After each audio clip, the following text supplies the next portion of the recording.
In July of 1776, a bold declaration was read aloud in Philadelphia.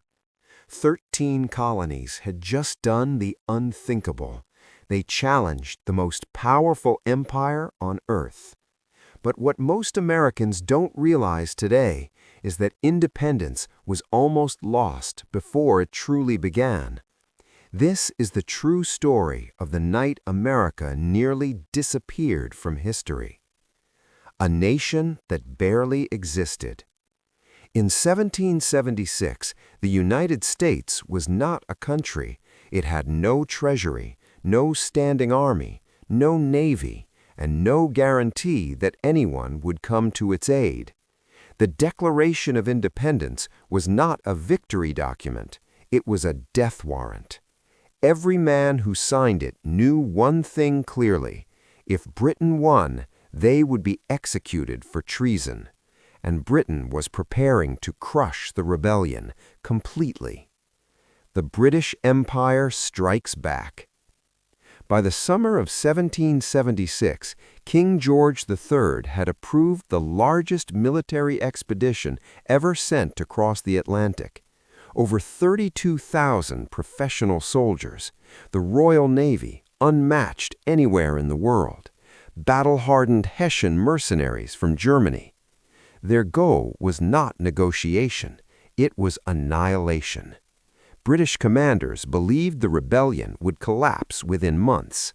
They underestimated one thing: how desperate Americans were becoming. Washington's impossible command. At the center of the storm stood George Washington. He was tall, composed, and respected, but his army was falling apart. The Continental Army suffered from shortages of guns and ammunition, soldiers without shoes in winter, hunger, disease, and unpaid wages. Most of the men weren't trained soldiers. They were farmers, blacksmiths, teenagers, and their enlistments were about to expire. By January 1, 1777, Washington would lose most of his army. The collapse in New York. In August 1776, the British struck New York with overwhelming force. What followed was devastating. Washington was defeated at the Battle of Long Island, White Plains, Fort Washington. Thousands were captured, others deserted. The American army fled again and again across New Jersey. British redcoats marched confidently behind them. To British officers, the war was effectively over. America loses hope. As Washington retreated, something worse happened. The American people began to lose faith. Loyalists openly sided with Britain. Patriots went silent. Supplies stopped flowing. Congress fled Philadelphia in fear. One member of Congress wrote, "I see no prospect of salvation." Even seasoned revolutionaries believed the end was near. Words that refused to die.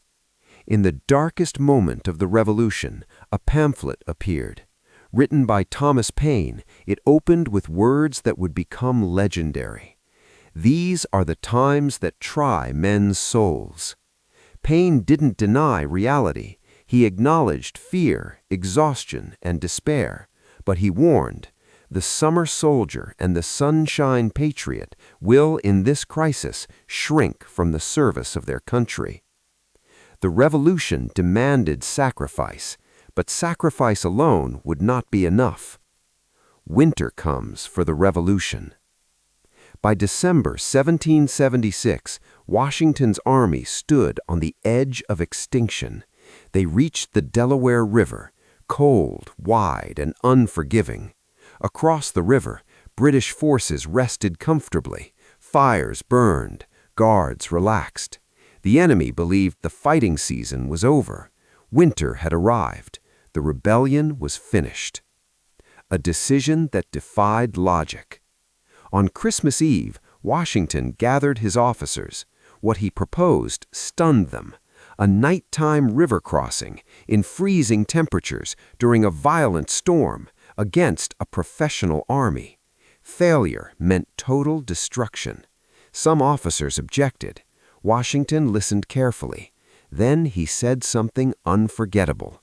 The fate of America may depend upon this moment. This was not a battle plan. It was a last stand. History holds its breath. As night fell on Christmas Eve, 1776, snow turned into sleet. The Delaware River filled with ice. Men prepared boats in silence.